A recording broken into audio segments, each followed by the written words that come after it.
Nation of dead animal farming poems and poems about my father in it. And I didn't really entirely know what to make of that. It was just what happened. When the book was published and I started reading from it, I realized that it was in many ways a book about accountability and accountability for all the daily violences, both physical and psychological, that are just sometimes, they're just part of life and that are sometimes unavoidable or necessary as part of survival. When I wrote my book Midden, I thought I was writing a book about the past, but it turned out that when I started reading it, I realized that I was writing a book about the present. And one of the great joys for me about writing a book is discovering, once it's actually published, what I was actually writing about. But Midden is specifically about the Malaga Island eviction. So in 1912, for anyone who doesn't know this, in 1912, the state of Maine forcibly evicted a community of about 47 people, an interracial community from Malaga Island, which is off the coast of Phippsburg. There were 9 people, including one entire family, who were sent to the Maine School for the Feeble-Minded, only one of whom ever managed to get out of there.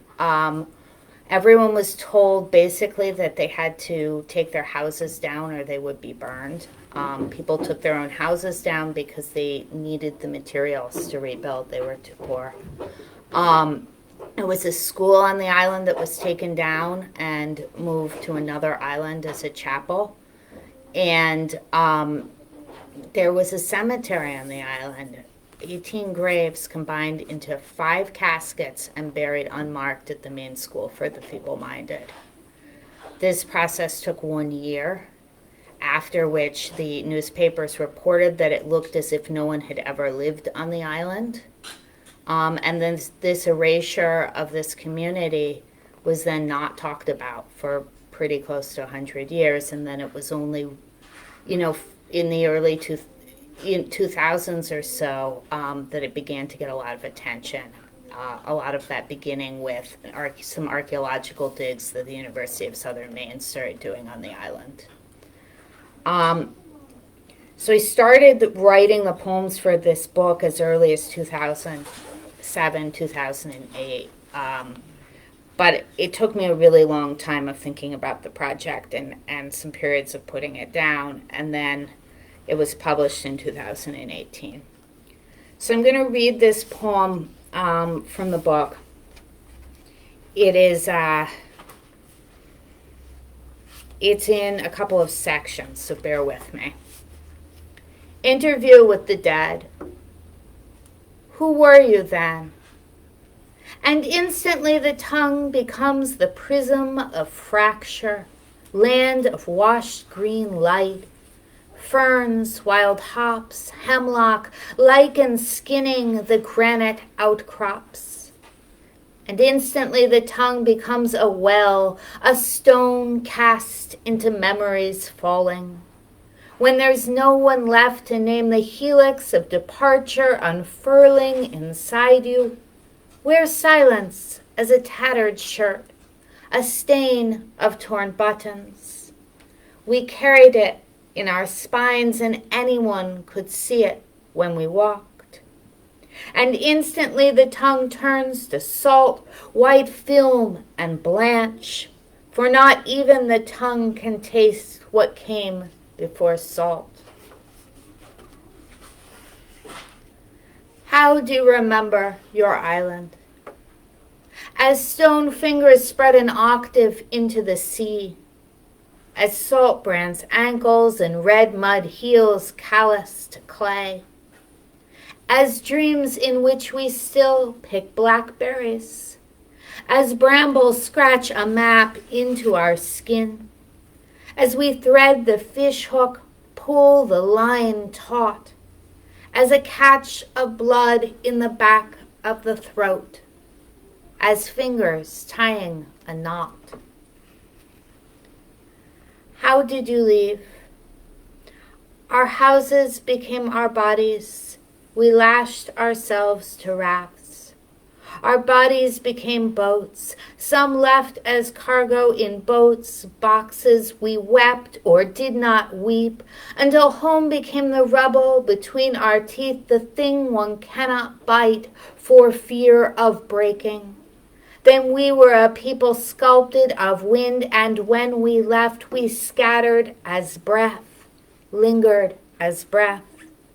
Then we were a people carved of gravel and dust, and we left as the land, stripped from the land, carrying our hearts in our fists. Where did you go? To hallways of sweat and bleach, to white walls and locked doors, to brass bed frames and the endless folding of sheets, to the thin lips of strangers at the market, to back doors of summer mansions, to mud flats and shanty camps, to clusters of islands too tiny to name, to houses rebuilt with the same old boards, but smaller this time, and the windows all in the wrong place. What did you leave behind? Our arms spread out around it all until our hands could not meet our hands. So, if you're new to hearing about Malaga Island, I encourage you to find out more, and in particular, I encourage you to look at the art of Daniel Minter. I was lucky enough that he was willing to let me use this image for the cover of this book. But I'm so grateful to his work. Also, Myron Beasley has done incredible work. He curated a repast dinner on the island with a historic menu and 47 guests to commemorate the people who lived there, and I was lucky enough to be able to read some of that poem there. I'm going to read a few new poems from my book in progress, which is called Death Fluorescence. So, in some ways, this is definitely a book, as far as I know, about the present moment. But it's a book that there was sort of an organic process for me in coming out of writing Midden. I was thinking a lot about inherited trauma. I was thinking a lot about relationship to place, which has been a theme in all of my work.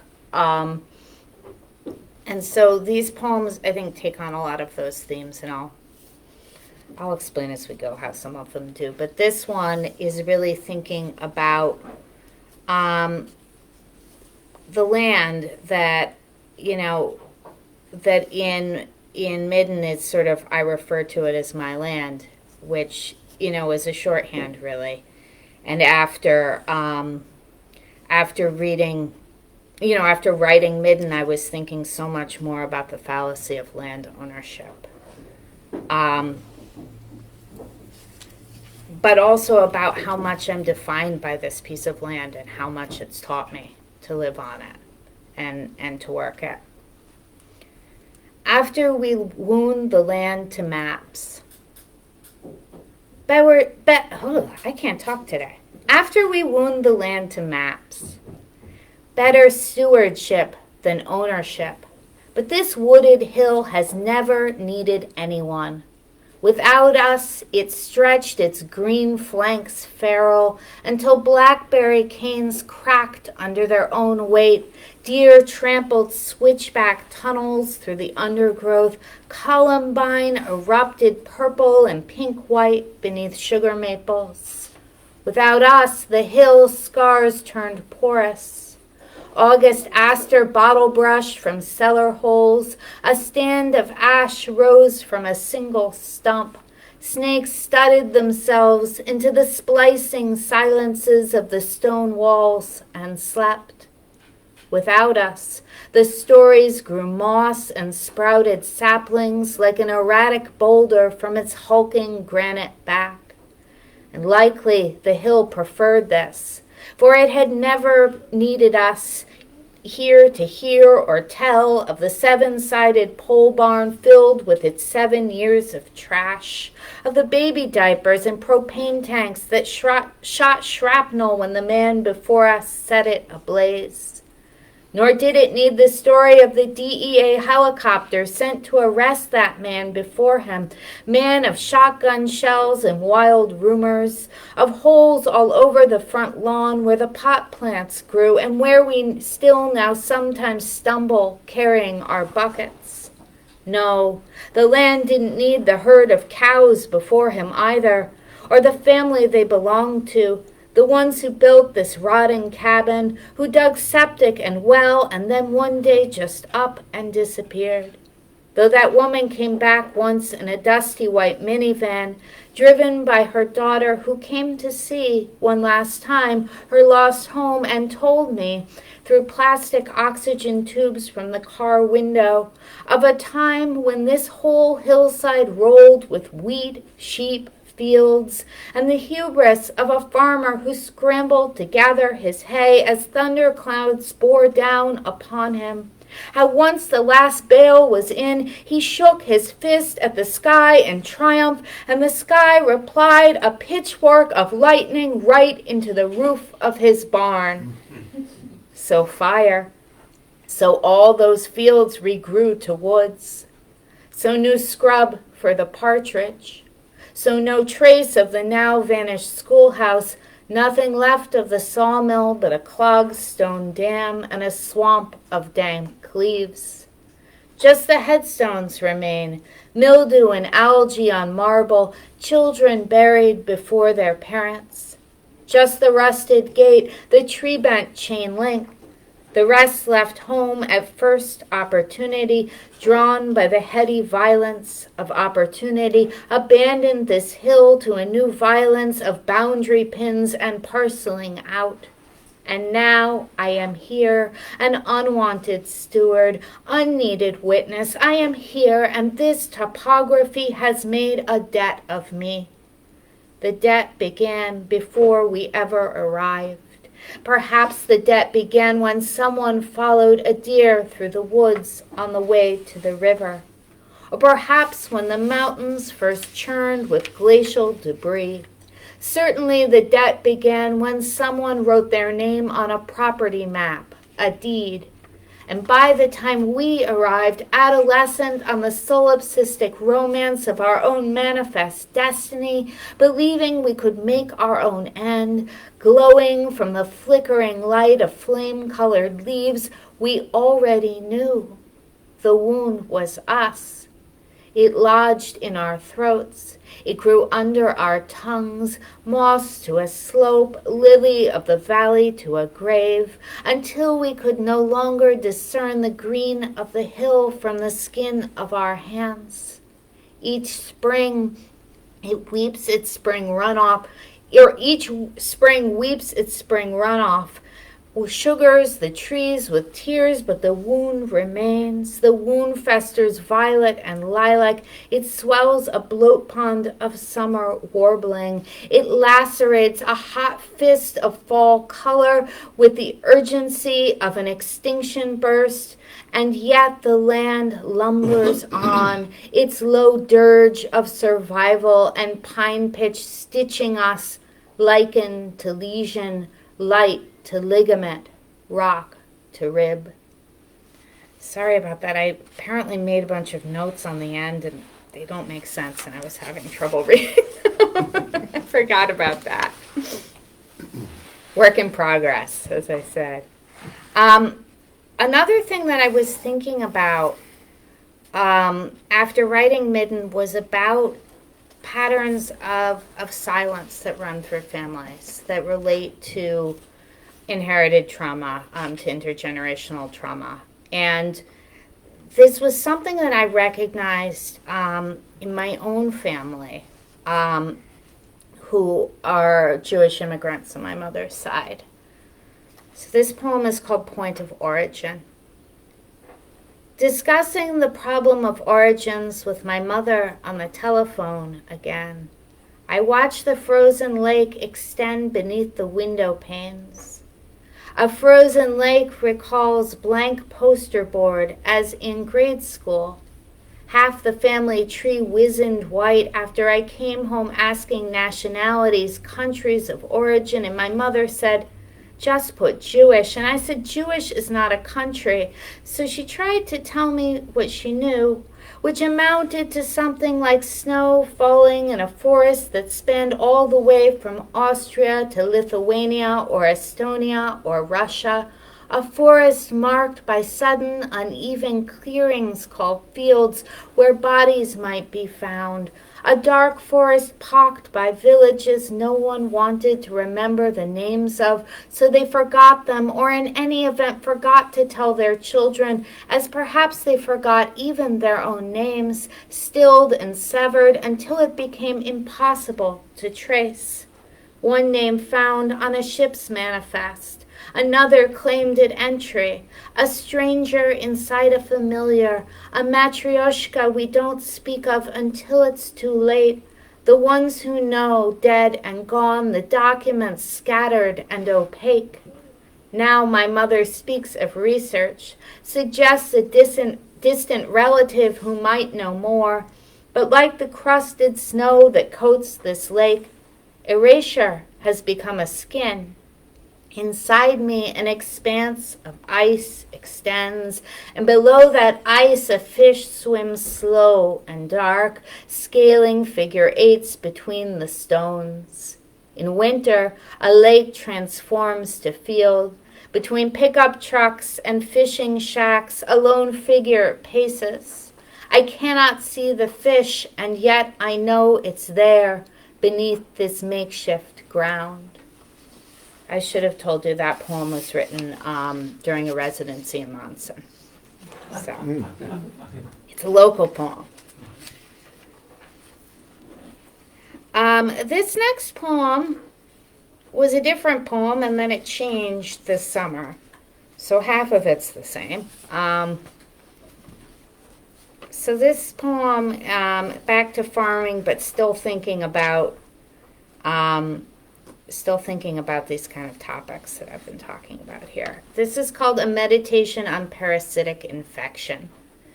And it begins with an epigraph from Parasitopedia, which was not a source I knew existed before. The Ascaris summum, also called the large pig roundworm or the large white worm, is a species of parasitic roundworms that infect pigs and wild boars worldwide. But of course, facts like this don't change anything. Because what's really terrifying is how beautiful our fear can look. The long-lashed, almost human orb of the pig's eye as it swivels into a white squeal of panic, wheelbarrowing as I grab the shoat's hocks firm and don't let go until the syringe pierces flesh and all the ivermectin empties beneath the skin of their straining necks. Untreated, an infestation will cause pneumonia, hepatitis, a general condition of wasting known as ill thrift. When the pigs begin to cough, we know there's worms in the lungs. It's my job to hold on. A pig will fight hard to get away from me. It's my job to hold tight, knuckles locking as I bring this around to the matter at hand, which is the things we carry, the damage we pass on without intention deep inside ourselves, the hurt so often invisible until it isn't. Like that time I looked down before I flushed and saw my shit had a writhing white tail. That's what I mean, what I want to talk about. the kind of shame you can't shake no matter how hard you scrub under your fingernails, no matter the fact that 1/6 of the world's population is carrying it too, that it's hidden everywhere in the earth we're all living on each day, a natural cycle of spring rain and mud, eggs carried in the soft, dark heart of the soil or found clinging to plant matter, the harm we harbor in our own bodies without knowing, the hosts we become, unexpected homes for pathogens. The word uttered just last week on the phone by the vet who said, "You've done all you can." After a week of pneumonia, penicillin injections, the piglet refusing food and water, weakening as his tail uncurled and flies gathered along his seeping eyes until there was nothing else for it but the gun and the thrash, the grain sack and the stain that oozed through its warm stink of blood-shit flesh as I tendered my naked legs through blackberry canes to set the piglet beneath the leaves and left him there for the coyotes to feed. I'm sorry, that one did get a lot sadder and more disgusting in its revision. Originally, that poem was one of a series called Study in Epigenetic Memory that run throughout the book. And it was originally tying the roundworms to a study about the C. elegans nematode, which is very interesting. Worm, and actually the title of the book is Death Fluorescence for the C. elegans nematode, which emits a bright, brilliant blue when it dies, and they can actually watch cell by cell the entire organism dying. But this is a different poem from the Study in Epigenetic Memory series. And this one is about mice, as a number of them are. Study in epigenetic memory. Oh, and I should say that epigenetic memory is this idea that's sort of still pretty controversial in genetics research, but there's a lot of research going on about it. This idea that trauma actually alters the DNA, and so then it's passed down through generations. Study in epigenetic memory. To stress the newborn mice, separate them from their mother, force her to swim laps in a small pool for 3 hours each day. The mice grow neurotic, no surprise to the scientists. But when they breed the neurotic mice with normal mice, the neurosis persists 3 generations out. When I search online for neurotic behavior patterns in mice, I just get links advising me on how to manage my own symptoms, which, WebMD assures me, are caused by constant worry and negativity. Even the internet seems to know I'm searching for scorch marks everywhere, like there's an epicenter, a single origin point for the smolder inside me. Here's my secret about worry.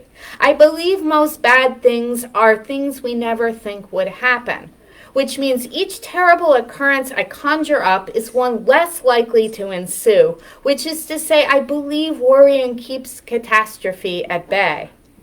A mind that runs a wheel is nothing new in my family, nor is running a wheel a sign of captivity-bred neurosis, at least not in mice, studies show, because even wild field mice enjoy running a metal wheel if one is left out, and I could free associate on mice for hours.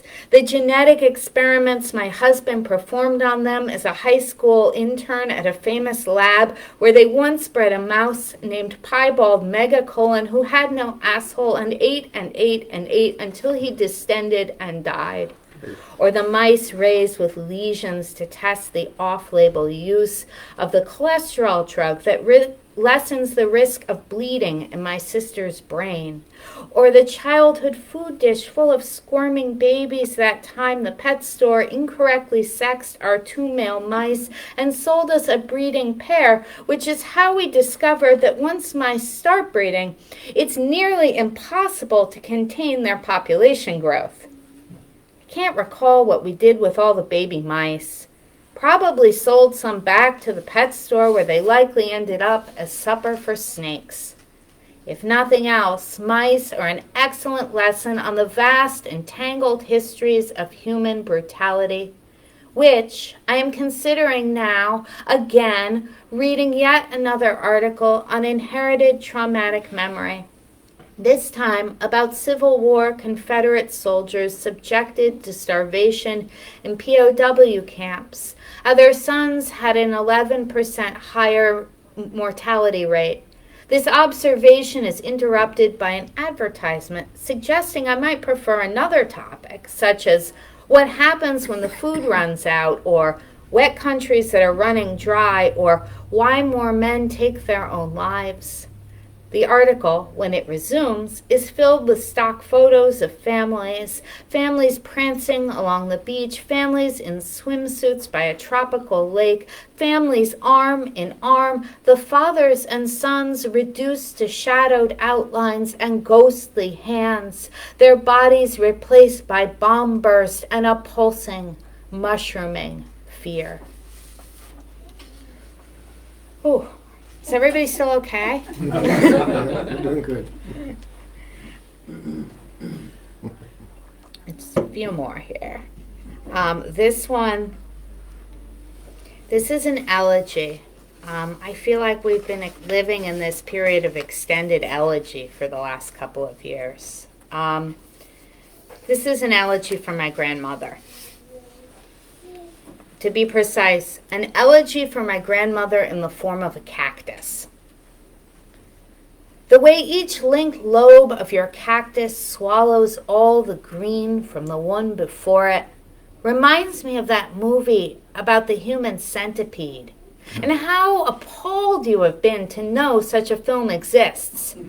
Though you are no stranger to the macabre, you who used to warn me not to drink tea too much or my stomach would swell red, you said, citing the story of that man with the shotgun wound in his abdomen, how he became a medical curiosity for the dark, deep hole in him through which the world could suddenly view the innermost sanctum of a human body, which was a long way you had of saying it matters what we put inside ourselves.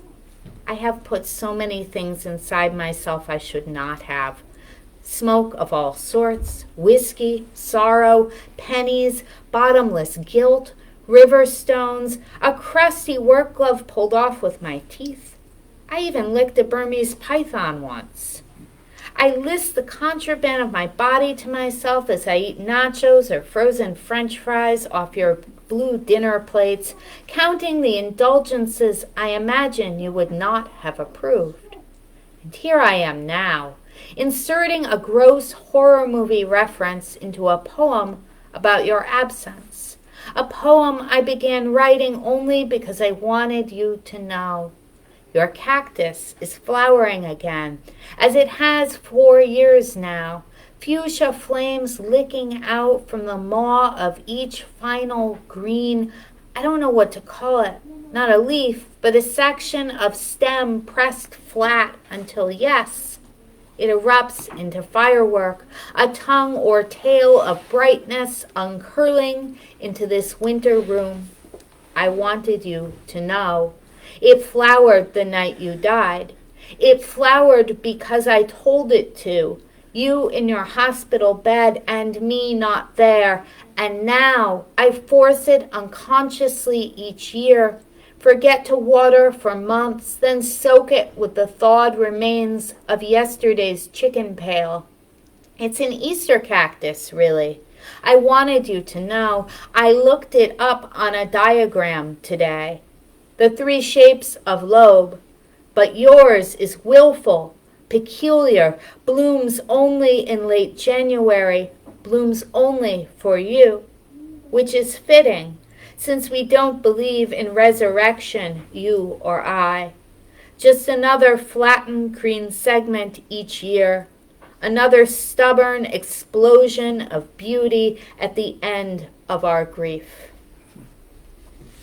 My grandmother had a doctorate in the history of medicine, and she had the oddest way of telling me to do certain things when I was a kid, like not drink too much tea or If I didn't want to drink my orange juice, I got like, a long lecture about the history of scurvy and British ships and limes and. This is another sort of elegy, but this is a much broader elegy. One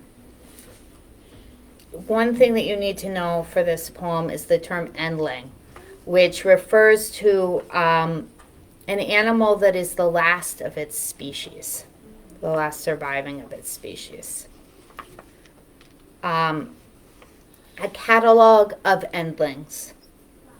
Aurochs, in 1627, in what's now Poland, their pre-bovine bodies found in a forest not far from killing fields where my own ancestors might be.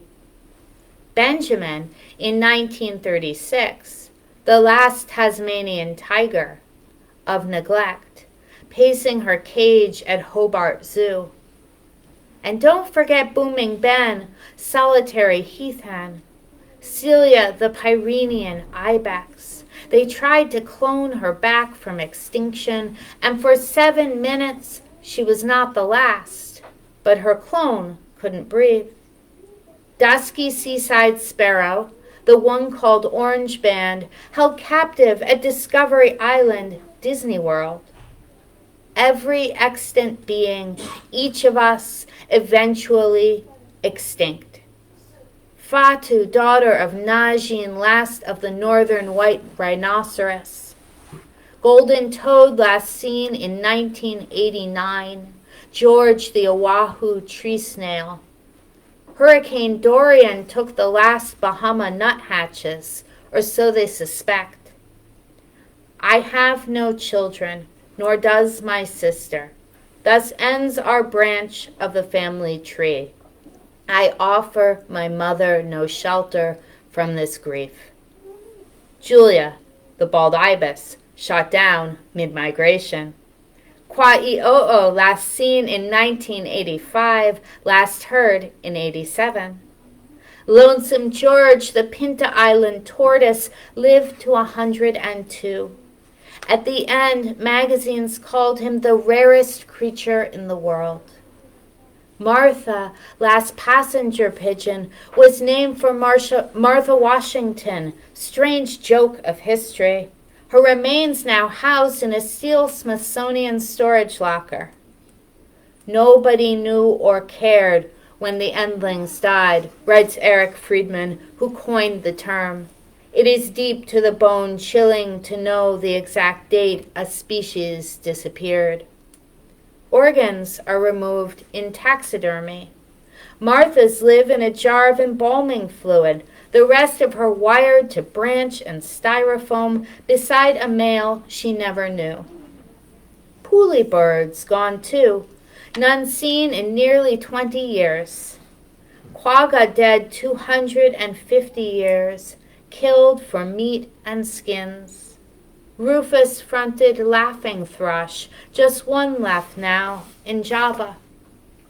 Surviving specimen, last of its species, how simple it is to just disappear. Sentimentality won't save any of us in the end. Tarpon, 1909, in captivity. Tuffy, the Rob's fringe-limbed tree frog. Turgey, the last Polynesian tree snail. Unnoticed mostly. Various causes. Women's hats wanted bright tail feathers. It was that plus deforestation that took the Carolina parakeet. X is the loudest letter in extinction. X marks the spot. It is even more ghastly to look upon the place where it happened and know. Yangtze giant softshell turtles are down to only 3. Zoo plaque, museum box, the lucky ones. Most gone before we name them, our caring only born to shape in absence.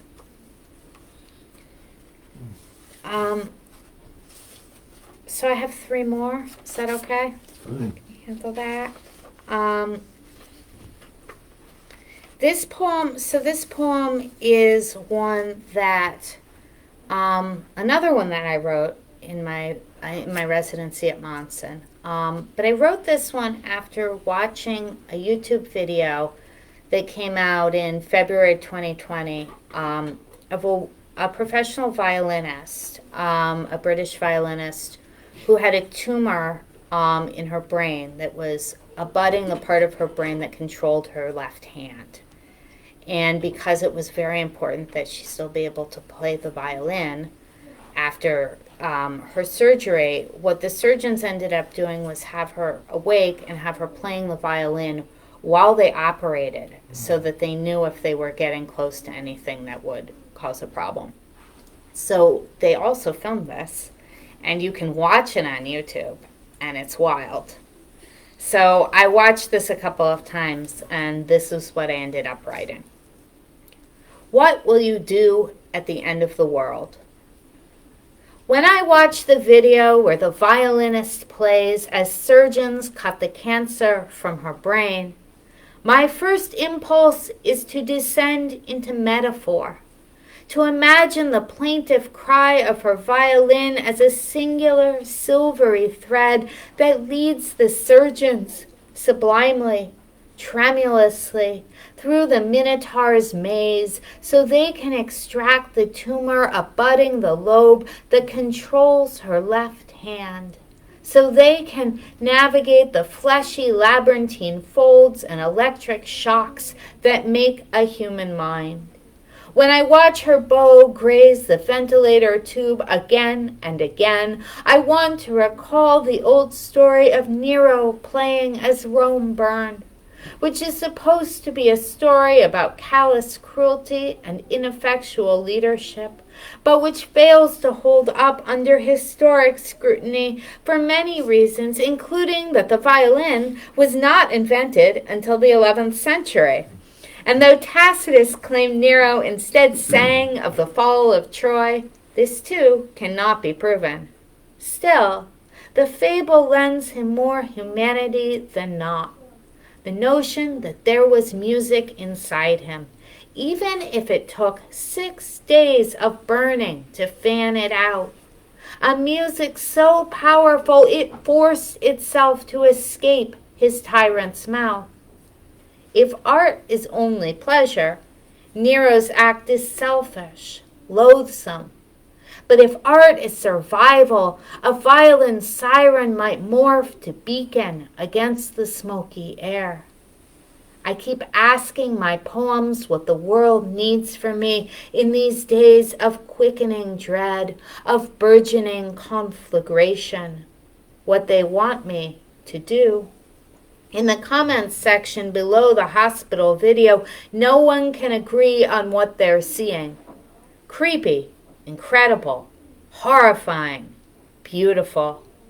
Afterward, the violinist recalls, I kept thinking, get out of my way. I need to play louder.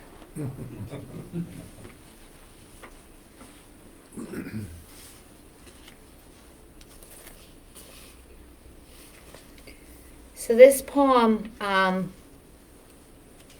as a lot of the poems in this book, there's a little bit of edge of apocalypse to them. This poem is, the form for this poem is a very loose version of an old Arabic form called the ghazal. Blessing for the end times. We can't stop counting backwards, and why not? Tonight's moon, blood blistering in her eclipse as our necks crane starward, should be answer enough. Between threat and prayer, what lisps and winks like night between our bodies, circling us on the lawn, mapping breath and distance. It's like the loop trick knot on the grain sack. With the right pull, we all come undone. An ellipsis of string uncoiling to let loose what we need, which is either hope or a destination, depending who you ask. Me, I need this glinting asterism above and all its brightly studded teeth. your lips with their warmth and tender. I need every unnamed pocked riverbed on every planet I'll never visit, and some days I need to pretend I am a sweater woven of only a single strand, and one end is slipped around your wrist, and the other is tied to the black hole in the middle of the galaxy, that newly photographed abscess thrilling all the astronomers with its sphincter of promise and schism. Like this morning, when you stood naked and flossing at the sink, and I saw a white cat slink your ankles and knew it was a dream. So I told you, and we walked hand in hand to the slipshod front step and leapt into the air to find flying is like swimming, and we just had to paddle our hands, fear a gentle helium in our lungs, lifting us foot by slow foot into the slipstream. I guess that's sort of a love poem too, a weird one. This is also a weird love poem, and this is my last poem. This is the poem that was my first assignment last fall as Poet Laureate. I was asked to write a poem for the bicentennial time capsule. So it's going to be opened in, oh gosh, I always mess up the math. 2100, right? 2120. 2120? Yeah. One time I told people like 30 something and they were like, what are you talking? Words, not numbers. To a Mainer living 100 years from now. The other day I stood beneath an ash tree as old as the time between my writing this letter and you reading it. Inside the green moment of the forest, I traced my finger across the ash's trunk, grooved bark staggered like vertebrae. A deer bent back to listen, quiet flanks reddening the stillness, before crouch became bolt, and it leapt into a lattice of blackberry cane and brush. Tell me, unknown friend, what has dissipated from our home and what remains? Does it still snow hard enough to swallow your footsteps in light? Do you drink sap each spring, boil your sorrow into new waft and gold? We lived here at the edge of the old rituals, lived there until we could not discern our hope from our fear. Wildfire smoke smeared a low brow of bruise, a language written in billowing keloids and contrails, vanishing welts of vapor. Are you still repeating our same old violences, or have you learned new ones? Can you wring a chicken's neck with your hands, twist and pull the throat in unison, as my grandmother's grandmother did and I do now? Or have you colonized Mars, erected skyscrapers of cosmic concrete? Scientists are at it now, discovering a building material of human tears, sweat, urine, blood. It hardens fast and cheap, stronger, they say, than anything we've ever known before. For you, I wish nothing but birdsong. I wish you a pond of peepers screaming spring thaw. And all those apple trees I planted, it's early autumn now, their striated skins seeping blush into white flesh as they ripen. Do they still stand on this hill? Pick one for me, please, if they do. Bite down among stippled wormholes and taste our blinding sweetness. Thank you.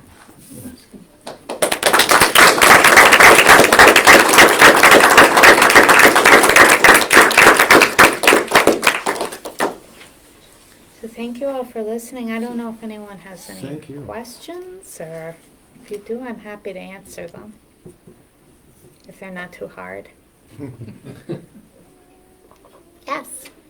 When you were writing these poems, did you ever think that you'd actually like be sharing them in front of people?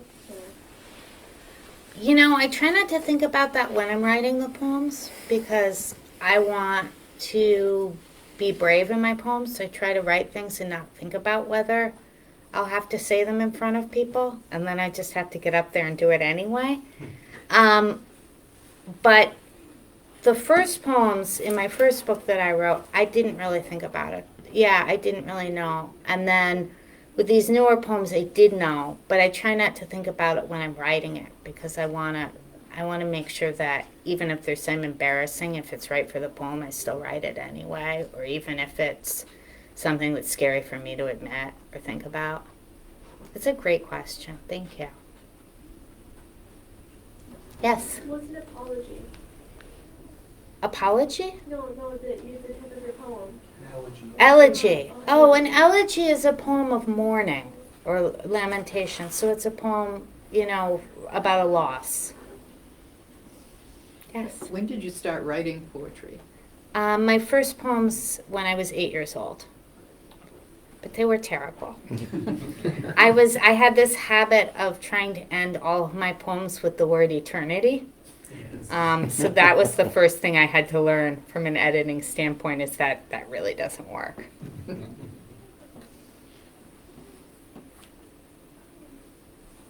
Yes? What was your school background? Did you study creative writing? Yeah, so I studied a little bit in college. I did I think I was an English major, but I was able to do a concentration in creative writing, which was the most that the college I went to offered. And then a few years later, I went to a low residency Masters of Fine Arts program and studied there too for a couple of years. Yes. In the first of the new poems, there was the one about D-Day and the explosion. Yeah. There was a heavy S alliteration in the beginning, and Yeah. I wanted to know what you were envisioning. Usually, there's a thing that you're trying to get us to hear that S for. Is there Yeah, what's that line? It's the line about the snakes, right?